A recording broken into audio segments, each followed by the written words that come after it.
one and only perfect preserved book in the world is identified as Quran.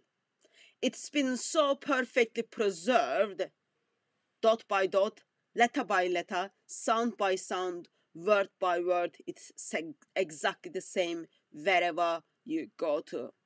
It's been so perfectly preserved, over 563 verses are missing. It's been so perfectly preserved, some verses are eaten by sheep. It's been so perfectly preserved, as individuals died, they took the Quran with them. It's been so perfectly preserved, there is more than 30 Arabic Qurans, different Arabic Qurans. It's been so perfectly preserved, it was causing disturbation at the time of Muhammad by his companions. Individuals were fighting about this perfect preservation of the Quran. But of course, it is perfectly preserved with many loose ends. There is a story I've been asking last couple of years to Muslims. Why Muhammad, as he tells people what Allah is revealing to him, gives the same revelation to the people from the same tribe differently, which cause disturbation between them, which cause people to nearly fight with one another. And this question is going to be asked a professor. But before that, please come with me to Sahih Bukhari, hadith number 514. And we first read this story together. Hadith has been narrated by man called Umar. This is not any Umar who turns out of pink or blue. This is Umar, second caliph of Islamic world and the father-in-law of Muhammad. There is a fight is going on between about Surah 25. Narrated Umar bin Khattab. I heard Hisham bin Hakim reciting Surah Furqan during the lifetime of Allah's apostle, and I listened to his recitation, and I noticed that he recited in several different ways which Allah's messenger had not taught me.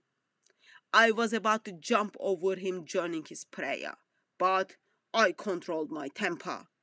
When he had completed his prayer, I put his upper garment around his neck and seized him by it and said, "Who taught you this surah which I heard you are reciting?" He replied, "Allah's messenger taught it to me." I said, "You told a lie, for Allah's messenger has taught it to me in a different way from yours."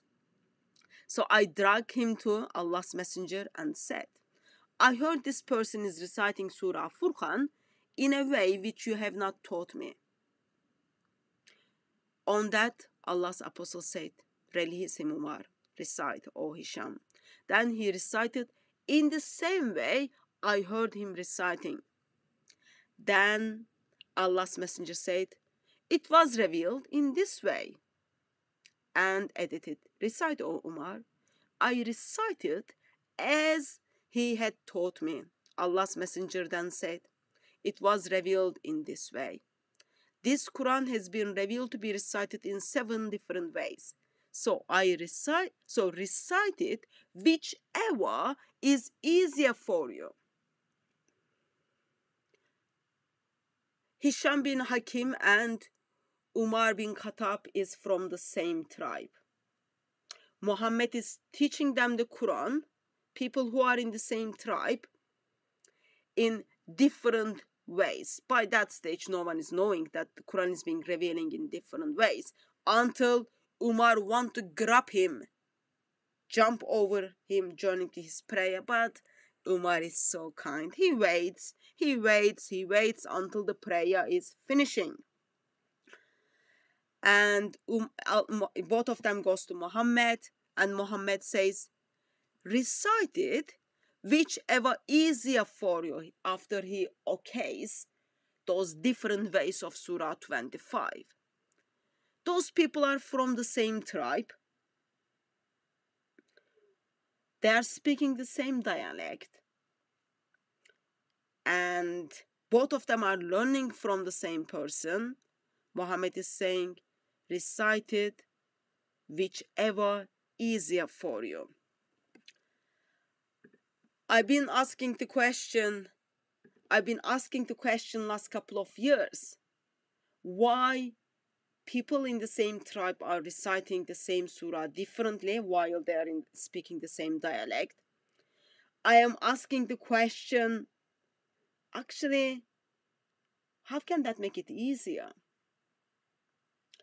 And all I heard is blah, blah, blah, blah, blah. My questions were actually never been properly answered.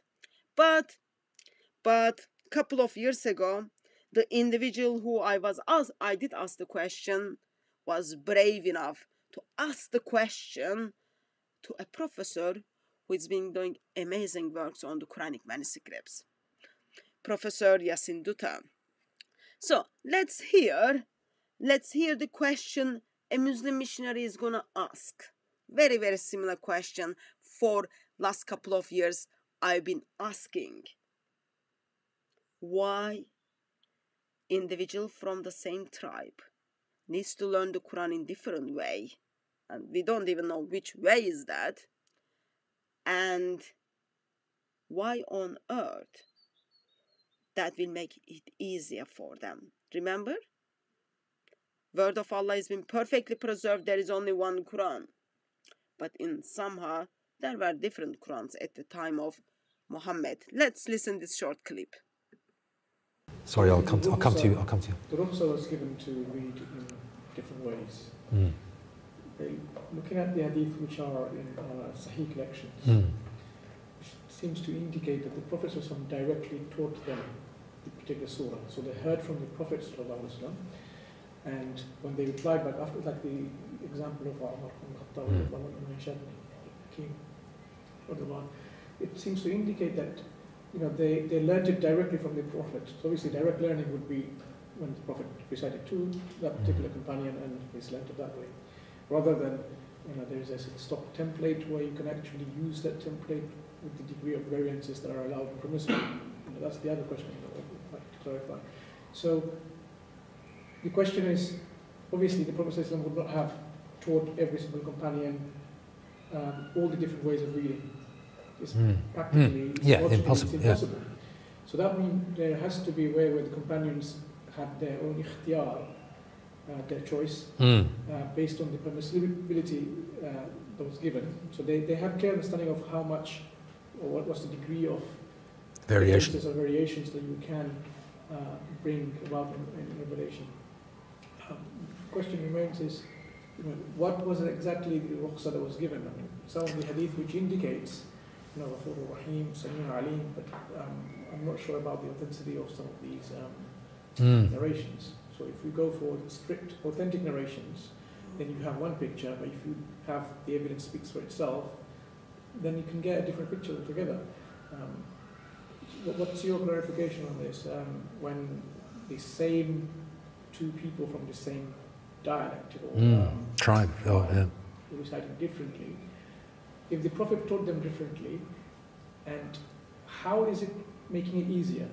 To give an example, in Surah Al-Furqan there are examples where there are single and jama', a word is recited in singular and plural.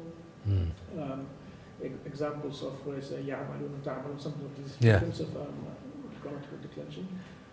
How is it making it easier for a two adult companion rather than, say, someone who's very old and especially women who are not very literate, or children? Because for that we can have an understanding of, okay, there are some difficulty for them, for example, very old or literate as well. But two persons who are actually very adult, mature person, who are learning directly from the Prophet, how are these making it easier for them to recite? I mean, what's the difference in terms of choosing variation?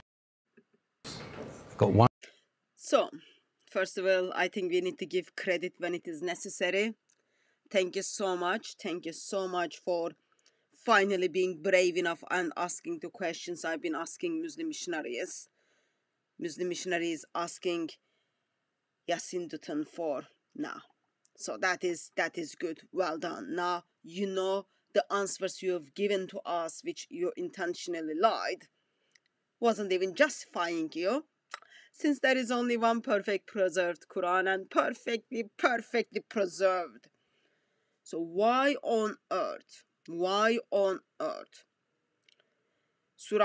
Different versions of Surah 25, which is giving to the people who speak the same dialect, they are from the same tribe, would identified as, oh, recite it whichever easier for you. How can that make it easier? Of course, there are lots of other issues with this hadith, but I'm not going to focus on that. So let's get to hear the response is going to come from the professor. And please give attention what he says, because what we are going to hear is, we don't know what is that the way Muhammad recited, and also we will get to hear it is all loose end. One immediate possible response and another one. The immediate possible response is that you're trying to remember something, and was it they or he? Can't remember. Was it they or we? Doesn't matter. Say whatever, as long as the meaning's there. So one kind of ease is that as long as you get the general idea right, you're okay. Now the other thing is that you were talking about the way the Prophet ﷺ taught me. Do we know the way the Prophet ﷺ actually, well, again, there's riwayat that do give us an indication, like he taught us this he taught us this dua, like he would teach us a surah of the Quran, for example. So we understand that there were words that were taught in a certain form, like 1, 2, 3, 4, 5, and it always has to be 1, 2, 3, 4, 5. But I wonder whether it was a 1-ish, followed by a 2-ish, followed by a 3-ish, followed by a 4-ish, followed by a 5-ish, because we don't actually know.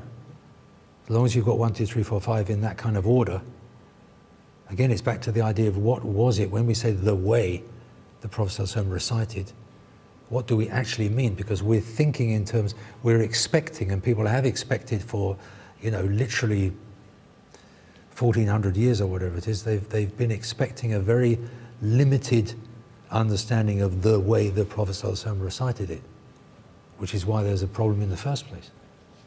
Because that Sayyidina Umar says, look, and that's the wording, isn't it? So that hadith is such a critical thing, because to understand that is to basically understand everything.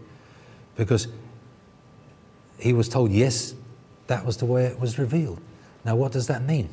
Was revealed with exactly that sort of, Perish Zabr and all this kind of thing, or does it mean that, yes, that was the meaning, that was the dhikr, because the dhikr is something that reminds you.